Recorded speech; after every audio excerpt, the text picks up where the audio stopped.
안녕하세요, 린입니다. 요즘 제가 어학연수 스토리를 담은 책을 쓰고 있다 보니 아무래도 그때를 많이 회상하게 되더라고요. 아직 3년밖에 안 되었기 때문에 기억이 선명하게 남아있는 편이죠. 그래서 기억이 더 사라지기 전에, 더 희미해지기 전에 글로 남겨보고 싶은 마음에 이렇게 작업을 하고 있습니다. 어학연수 하면 떠오르는 키워드가 굉장히 많아요. 연애, 파티, 문화 차이 등등. 오늘은 그 중에서 언어 장벽을 한번 픽해보고 싶습니다. 어학연수 중 가장 힘들었던 부분 3가지만 꼽아보라 한다면 그중 1, 2위를 다툴 정도로 이 언어 장벽 한계에 부딪힌 순간이 많아요.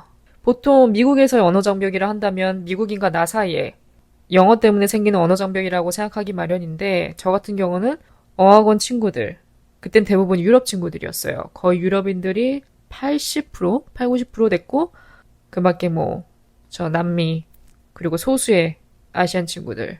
한국인은 한 명도 없었습니다, 참고로. 한국인이 없었던 점도 제가 나중에 말씀드리겠지만 외로움에 한몫을 했죠. 그래서 그 밖에 대만, 일본인들, 다른 아시안 친구들이 있었는데 한국인은 없었습니다.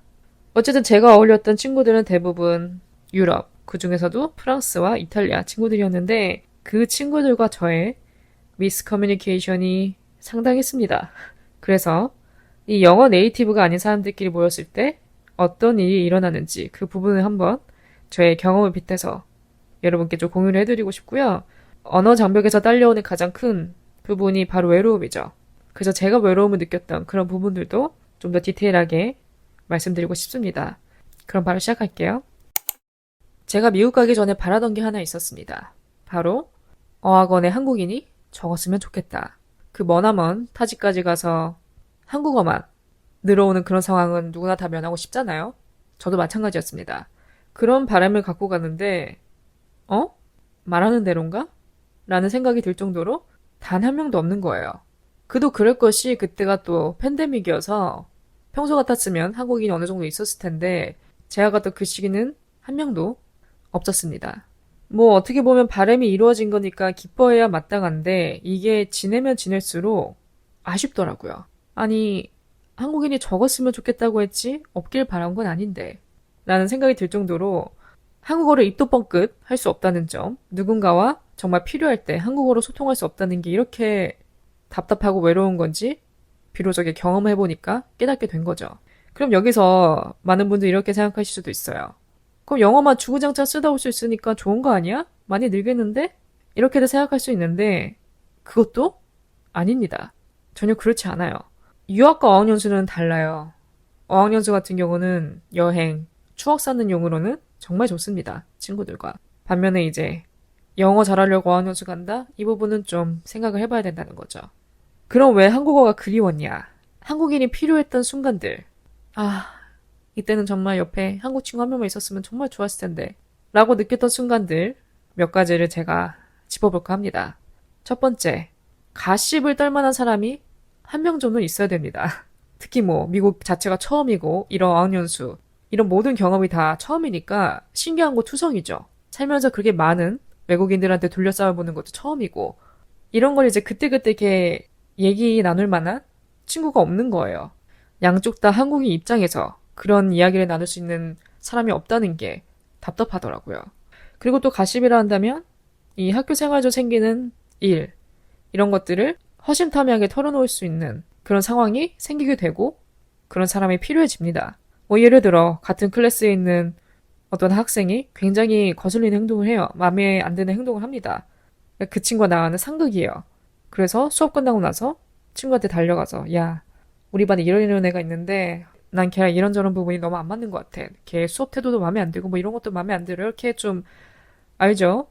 가십을 떨 만한 친구 한 명이 필요해져요.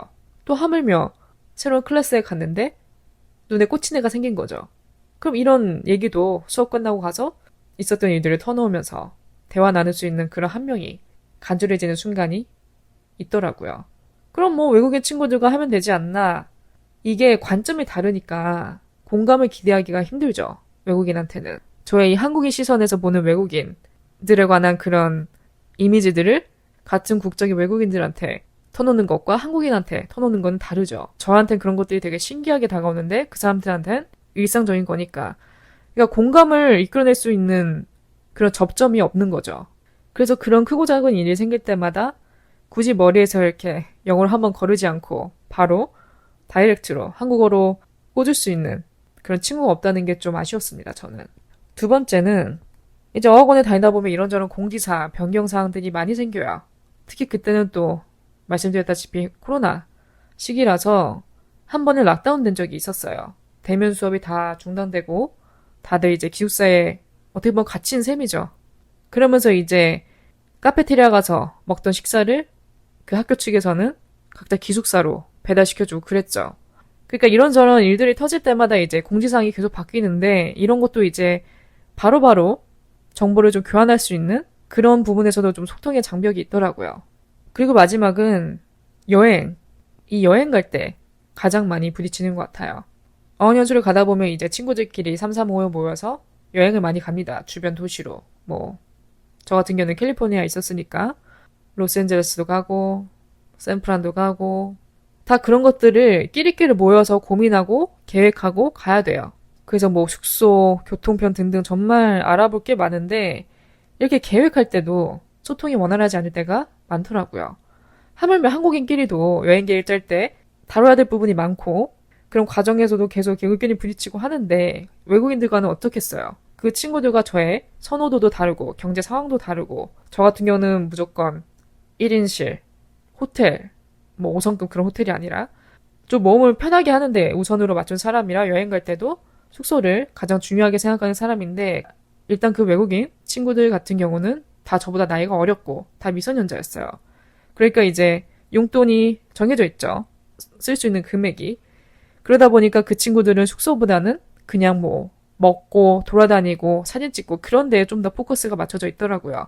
그런 부분에서도 영어로 소통하고 해야 되는데 제가 이렇게 백날 영어로 내뱉어봤자 알아듣는 게 달라요.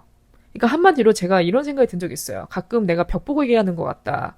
차라리 나 혼자 외국인이고 나머지 친구들이 다 미국인이었다면 어떻게 보면 저는 배우는 사람 입장에서 서겠죠. 그런 상황에 있으면 영어가 늘 수밖에 없어요. 그 사람들이 하는 말을 계속 듣고 이 부분 내가 이렇게 말했었는데 틀렸구나. 이렇게 써야겠다. 이렇게 자연스럽게 피드백이 오가는데 양쪽 다 네이티브가 아닌 상황이라면 한쪽만 잘해서는 의미가 없는 거죠. 둘 다 어느 정도 실력이 비슷하거나 잘해야 이게 티키타카가 되는데 그게 안 되니까 필요한 말만 하고 입을 닫게 되더라고요. 그러다 보니까 대화 자체가 좀 짧아지고 깊은 얘기를 좀 못 나누고 정말 필요한 얘기만 영어로 나누게 되는 그런 상황이 생기니까 영어도 안 늘고 소통이 안 돼서 답답하고 벽에 부딪히는 순간이 많았습니다. 그럼 지금부터는 썰타임. 저와 어학원 친구들 사이에서 소통이 오류로 생긴 썰 한두 가지를 좀 풀어보고 싶어요. 일단 지금 가장 먼저 생각나는 일화 중 하나는 프랑스 친구들과 있을 때였어요. 친구들과 이런저런 어학원 애들에 대해서 이야기를 하다가 프랑스 여자인 친구 중 한 명이 No, no, no, he's B. He's B. He's B. He's B 이러는 거예요. 그래서 제가 속으로 B가 무슨 뜻이지? 일단 문맥상 벌을 뜻하는 BEE 이건 아닐 테고 슬랭일 가능성이 높은데 B 이러니까 아무리 들어도 감이 안 오더라고요. 너무 궁금해서 제가 되물었죠. B? What does it even mean? 무슨 뜻이냐고 물어봤어요. 그랬더니 he is bisexual? 보니까 bisexual을 일컫는 말이었어요. 우리도 줄임말 쓰잖아요. 트랜스젠더는 트젠, 바이섹슈얼은 바이 이렇게 얘기하죠. 그래서 저희 같은 경우도 바이섹슈얼을 줄여서 바이라고 얘기하는 것처럼 그 친구도 그게 줄여서 얘기한 거예요. 근데 여기서 문제가 됐던 건 그거죠. 바이섹슈얼의 BI를 바이가 아닌 B라고 발음하는 바람에 제가 못 알아듣는 거예요. 그래서 저는 이것도 되게 궁금해지더라고요. 원래 그 나라 사람들은 그렇게 발음을 하는 건지 아니면 그 친구가 잘못 알고 있었던 건지 그것까지 묻지 않고 그냥 넘어갔습니다. 어쨌든 제가 뭔지 알아냈기 때문에 더 이상 말 안 하고 넘어갔는데 꽤나 놀라웠습니다. 솔직히 전. 그 다음 두 번째 생각나는 썰 중 하나는 제가 수업을 같이 다니는 친구 중에 스페인 친구 한 명이 있었어요. 남자아이인데 그 당시 15살이었습니다. 참고로. 어떻게 보면 최연소와 최고령자의 조합인 거죠. 제가 어학원에서 나이가 가장 많은 편이었으니까. 어쨌든 제가 그 친구와 이제 수업 다니고 왔다 갔다 할 때는 같이 다녔어요. 그러다 어느 날 수업 끝나고 저희 둘이 점심을 먹기로 했습니다. 다운타운에서. 맨날 뭐 판다 익스프레스, 맥도날드 그런 것만 먹으니까 질리더라고요. 그래서 좀 제대로 먹어보자 해서 이탈리안 레스토랑에 갔습니다. 아마 파스타, 샐러드 이렇게 먹었던 것 같아요. 근데 제가 미국에 있을 당시에는 벤모 그런 게 없었어요. 미국인들 이제 그런 어플로 서로 뽐빠이 하고 그러는데 그 당시에는 저도 없었고 제 친구들도 없었기 때문에 스플릿 할 때는 각자 캐시를 꺼내서 했죠. 근데 그날은 귀찮더라고요. 개나 저나 카드 쓰지 현금을 이렇게 충분히 갖고 다니는 그런 타입이 아니라서 서로 일일이 이렇게 돈 꺼내서 스플릿하기가 귀찮아서 제가 내기로 했습니다, 그날은. 그래서 제가 걔한테 내가 오늘 점심 살 테니까 네가 내일 아침에 학교 가기 전에 커피를 쏴라. 이렇게 딜을 했어요, 서로. 그리고 이제 다음날. 원래 같으면 저랑 그 친구랑 같이 버스 타고 등교를 하는데 제가 늦잠을 자서 그 친구 보고 먼저 가라 했습니다. 먼저 출발해서 가 있으라고. 그래서 제가 가는 중에 그 친구로부터 메시지를 받았습니다. 뭐 마실 거냐 물어보더라고요. 그래서 제가 솔티드 콜드브루 그거 톨사이즈로 시켜달라고 했어요. 알았대요. 그래서 제가 버스에서 내리자마자 연락을 했죠. 나 지금 내렸는데 스타벅스 앞으로 걸어가고 있으니까 나와라. 그래서 알겠대요. 한 걸음, 두 걸음 이렇게 스타벅스 쪽으로 걸어가고 있는데 저 멀리서 어떤 남자애가 문을 열고 나오더라고요.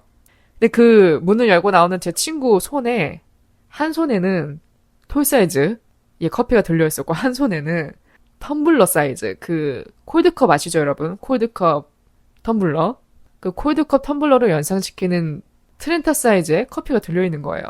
제가 커피를 저렇게 많이 마시는 애였나? 평소에 안 그랬던 것 같은데 이상한 거예요. 그래서 조인한 다음에 당연히 저는 톨 사이즈 커피를 주문했으니까 이제 그걸 받으려고 손을 내밀었는데 이게 아니래요. 이게 아니라 자기 오른손에 들린 트렌타가 제 거라는 거예요. 그래서 제가 어? 무슨 말이야? 나 솔티드 콜드브루 톨 사이즈 시켰는데? 그랬더니 걔가 이게 솔티드 콜드브루라는 거예요. 난 톨 사이즈를 얘기했는데 이게 왜 지금 트렌타로 둔갑이 돼 있냐? 그래서 제가 어떻게 된 거냐 좀 자세히 얘기를 해달라 했더니 자기는 제가 말한 대로 솔티드 콜드브루 톨 사이즈를 그 직원한테 말을 했대요. 근데 이제 그 직원이 처음에 잘 못 알아들었나 봐요. 친구가 뭐라 하는지. 그래서 이렇게 재차 물어봤대요. 뭐 이게 맞냐 저게 맞냐 하면서. 근데 이게 계속 서로 간에 왔다 갔다 지체가 되다 보니까 나중에는 직원이 나름 추측을 하면서 이 커피 이 사이즈라는 거죠. 그랬더니 이 친구가 예스라 그랬나 봐요. 거기서 입력에 오류가 있었던 거죠. 그래서 자기도 주문하고 나서 불안했대요. 그래서 나중에 커피가 나와서 카운터로 가니까 이 자이언트 사이즈 커피가 나와 있었다. 근데 메뉴는 맞게 들어갔어요. 메뉴는 맞게 들어갔는데 사이즈가 잘못 전달이 된 거죠. 그래서 아마 직원이 계속 물어봤던 것 같아요. 이 친구한테. 그래서 본의 아니게 저는 톨 사이즈가 아닌 트렌타 사이즈의 홀드브루를 받게 되었습니다. 뭐 저한테도 좋은 거죠. 본의 아니게 더비 사이즈업이 됐으니까. 근데 이 친구는 손해를 본 거죠. 어떻게 보면. 금전적인 면에서. 그 부분은 뭐 본인의 몫이긴 하지만 아직도 그 장면을 잊을 수가 없는 거예요. 트렌타 사이즈 커피를 들고 나오는 그 친구의 모습이 그러면서 이렇게 미소를 지으면서 나오는 모습이 잊혀지지가 않더라고요. 그래서 그 커피를 다 마셨냐? 다 못 마시고 버렸습니다. 왜냐면 이게 뭐 수업 후면 상관이 없는데 아침에 커피를 그냥 픽업해서 가는 길에 마시고 수업하기 전에는 비우고 가야 돼요. 왜냐면 그때가 또 시기가 시기다 보니까 교실에서는 마스크를 착용하고 있어야 됐고 뭘 먹으면 안 됐기 때문에 커피를 다 마시고 들어가야 되는 상황이었어요. 트렌타를 어떻게 다 마십니까? 그때가 10분, 15분 전인데. 다 못 비웠다는 게 아쉬운데 트렌타는 정말 너무 크더라고요. 거기에 물이 담겨 있으면 모를까 커피는 절대 다 못 비우겠더라고요. 어쨌든 그런 썰이 있었습니다. 그 다음은 제가 이 부분은 아마 크레이지 어니언스 스토리 에피소드에서 언급을 했었을 거예요. 히치하이킹 스토리. 그래서 그 부분과 좀 오버랩되는 부분이 있을 것 같아요. 그래도 좀 양해해 주시고요. 또 여러분들 중에서 못 들어보신 분들도 계실 수 있으니까 한 번 더 언급을 간단하게 해볼게요. 제가 처음으로 어울린 그룹이 이제 이탈리아 여자친구들이었어요. 그리고 그때 인원이 한 6명, 7명 돼서 두 팀으로 나눠진 상태였어요. 그 친구들과 제가 이제 처음으로 LA 여행을 가게 돼요. 이틀 정도. 물론 이것도 다 그 친구들이 계획을 한 겁니다. 저는 그냥 꼽살이었죠, 어떻게 보면. 그냥 걔네들 하는 대로 다 따라갔고 얼마씩 뿜빠이 하라고 하면 돈 주고 그렇게 했어요. 그래서 나눠서 우버를 타고 그 친구들이 잡아놓은 숙소로 갔습니다. 그때 제가 제 기억으로는 한 10만 원 정도 냈어요. 1인당. 그래서 저는 의심의 여지 없이 호텔이라고 생각을 했습니다. 뭐 호텔이라고 한다고 뭐 4성급을 기대한 게 아니라 그냥 일반 뭐 비즈니스 호텔이나 부티크 호텔, 못해도 뭐 2인실 그런 곳을 기대를 하고 갔는데 당연히 가보니까 도미토리인 거예요. 그것도 혼성 도미토리. 그때 저는 그거 보고 머리 한 대 뭐 맞은 것 같더라고요. 물론 단톡방에 있을 때 그걸 체크 안 한 제 탓도 있죠. 아마 그거 알았더라면 저는 안 갔을 텐데 그때는 친애들 알아서 이렇게 계획하니까 저는 꼼꼼하게 체크를 안 했죠. 근데 제가 왜 이 부분을 간과했냐면 당연하다고 생각을 했어요. 당연히 우리 어디 여행 갈 때 호텔 잡잖아요. 친구들끼리 뭐 트윈베드 이렇게 해서. 그리고 낸 금액도 10만 원이면 많은 금액은 절대 아니지만 또 적은 금액도 아니기 때문에 못해도 뭐 모텔 정도 예 그런 각 방이 있는 그런 데인 줄 당연히 예상하고 갔는데 이 친구들이 이제 도미토리 예약해 버리니까 당황스럽더라고요 너무. 돈이 문제가 아닌 거죠. 저는 이게 저의 편안함과 안전함이 우선인데 그 친구들과 이제 저의 그런 성향이 달랐던 것 같아요. 그 도미토리가 이제 2층 침대로 돼 있어요. 구역이 나눠져 있고 당연히 그 구역은 다 뚫려져 있습니다. 문 같은 건 없어요. 그리고 2층 침대가 양쪽으로 배열되어 있고 침대에 커튼 하나만 쳐져 있습니다. 그러니까 잘 때는 커튼을 치고 자고 일어나면 열고 그런 곳이었어요. 근데 이제 제가 또 배정받은 곳 옆에 이웃들 제 위쪽하고 대각선은 남자분이셨는데 딱 봐도 여기에 오래 머무는 장기 투숙하고 있는 분들 같았어요. 약간 좀 음침한 기운을 뿜으셔서 제가 한껏 쫄았습니다. 10만 원이고 나발이고 돈 날렸다 생각하고 나는 오늘 여기서 못 잔다. 이렇게 마음을 먹고 남은 일정을 이 친구들과 소화하다가 중간에 제가 이탈을 했어요. 무리를. 도망갔어요. 그 할리우드 사인 아시죠 여러분? 그 산 있는 곳. 거기가 산이라 와이파이도 안 터지는데 그런 위험을 감수하고도 혼자 이탈을 해서 내려간 다음에 우버를 잡으려고 했어요. 우버가 잡히나요? 안 잡히죠. 해는 다 졌고 혼자 이제 산에 남아있는 거예요. 그러다가 제가 극적으로 히치하이킹에 성공을 해서 산을 빠져나왔습니다. 이제 그 풀스토리는 제가 크레이지 어학연수 에피소드에 언급을 했으니까 한번 그 자세한 내막이 궁금하신 분들은 찾아보시면 좋을 것 같아요. 그래서 제가 총 어학원에 지내면서 노는 친구들, 노는 무리를 2번 바꿨어요. 첫 번째가 말씀드렸다시피 이탈리아 친구들, 두 번째가 이제 프랑스 친구들. 이 프랑스 친구들과도 제가 LA를 한 번 더 갔습니다. 이때는 저 포함 4명이라서 짝수이기 때문에 둘둘씩 이렇게 다닐 수 있으니까 그런 부분은 좋았죠. 근데 이제 여기서도 문제는 그거예요. 저 빼고 다 프랑스어를 쓰기 때문에 머릿수부터가 차이가 나니까 제 입지가 어쩔 수 없이 좁아지죠. 프랑스어를 쓰는 3명 플러스 혼자 한국인이니까 대화 비중에서도 프랑스어를 제가 더 많이 듣게 되고요. 그리고 굳이 같은 사람들끼리 있을 때 뭐하러 영어를 쓰나 그런 생각에 당연히 본인들도 모국어가 편하니까 그렇게 되겠죠. 이렇게 4명이 있을 때도 한국인 뭐 프랑스인 이렇게 있으면 훨씬 마음이 편했겠죠. 한 명이 좀 소외받는 느낌? 그런 부분도 안 느껴졌을 거고 그러니까 이렇게 저 한국인 혼자 겪는 그 외로움 언어 장벽에서 시작된 외로움이 머무르는 내내 계속 되더라고요. 그래서 그때를 다시 되짚어보면 일단 머릿수에서부터 밀리니까 내 자신이 너무 작아진 기분이 들었어요.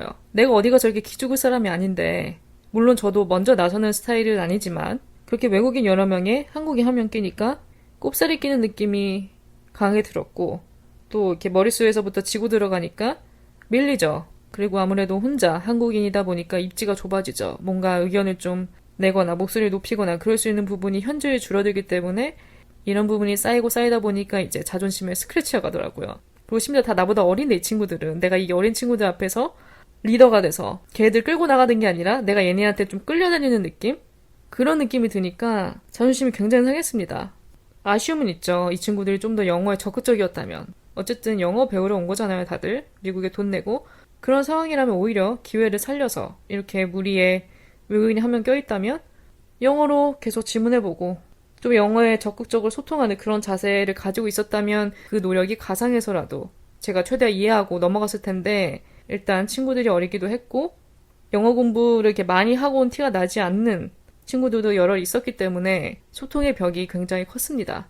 그래서 어학원 생활 통틀어서 그 부분이 가장 힘들었던 부분인 것 같아요. 그럼 오늘 에피소드에 좀 결론을 내볼까 싶어요. 끝마무리를 해야 되니까. 일단 제가 강하게 느낀 점 중 한 가지는 한국 분들은 영어에 좀 더 자신감을 가져도 된다는 거. 또 한국인들은 영어를 꽤나 잘하는 편에 속한다는 부분입니다. 한국인들의 영어 발음이 그렇게 나쁘지 않습니다. 그러니까 뭐 어학연수나 그런 부분에 있어서 영어가 안 돼서 어떡하지? 너무 이렇게 고민 안 하셔도 될 것 같아요. 혼자 좀만 시간 투자해서 회화 중심으로 쉐도잉도 하고 좀 노력해서 가면 우리는 충분히 발전 가능성이 높다는 거. 두 번째는 자세, 태도입니다. 제가 외국인 친구들과 그런 경험을 겪다 보니까 제가 만약 다시 그런 상황에 처하게 된다면 저는 다른 친구가 계속 소외감을 느끼지 않게 계속 노력할 것 같아요. 근데 그게 또 예의죠, 어떻게 보면. 그래서 같은 무리에서 그런 상황에 처해 있다면 최소한 노력하는 모습이라도 보여주는 거? 그런 자세가 필요한 것 같고요. 마지막은 이 언어 장벽을 극복하는 방법은 두 가지입니다. 이렇게 한번 뼈저리게 느끼고 왔다면 죽어라 공부해서 내 자신의 실력을 더 높여서 가는 것. 두 번째는 그냥 안 가고 마는 것. 뭐 그런 상황에 내 자신 안 놓으면 그럴 일이 없겠죠. 그래서 저의 이런 스토리를 얘기하다 보니까 지금 곳곳에서도 이 세계 어느 나라에서도 이런 어려움을 극복하면서 혼자 헤쳐나가는 분들이 계실 거 아니에요? 존경스럽더라고요. 당연히 한국이니까 한국에서 사는 게 편하고 한국어가 편하고 또 이런 편안함에 안주해서 아무 발전 없이 살 거냐. 그래도 그런 숱한 외로움, 언어 장벽 등등을 극복하면서라도 도전을 하느냐의 차이인데 거기에는 꽤나 많은 용기가 필요하다는 걸 갔다 와서 느꼈어요. 한 가지 확실한 건 동기부여는 제대로 됐습니다. 희한하게 거기에 있던 몇 달보다 혼자 이렇게 공부하면서 실력을 더 많이 늘렸기 때문에 뭐 어쨌거나 저쨌거나 영어는 계속 저는 평생 공부할 거고 죽을 때까지 그래도 정복을 못하지만 앞으로 영어권이 아닌 다른 나라를 여행하게 된 순간이 오더라도 저는 좀 그 나라의 언어는 최대한 좀 많이 숙지를 하고 가서 소통에 문제가 덜하게끔 해야만이 내가 그런 외로움을 좀 덜 느끼겠구나 라는 생각이 들었어요. 비록 그런 어려움들이 있었지만 어학연수 자체는 굉장히 저한테 많은 깨달음을 줬기 때문에 절대 후회는 없습니다. 추억이 더 많았어요, 사실. 그때 좀 안 좋고 기분 나쁘고 그랬던 순간도 갔다 오면 다 미화가 되더라고요. 그래서 그 경험 자체에는 후회가 없지만 앞으로 뭐 어학연수 같은 걸 준비하시는 분들이 계시다면 저의 이런 얘기가 좀 참고가 되지 않을까 싶어요. 이런 어려움이 어떻게 보면 현실이니까. 어쨌든 오늘 에피소드 들어주신 모든 분들 진심으로 감사드리고요. 내용이 마음에 드셨다면 별 5개와 리뷰도 남겨주시면 정말 감사하겠습니다. 항상 힘이 되고요.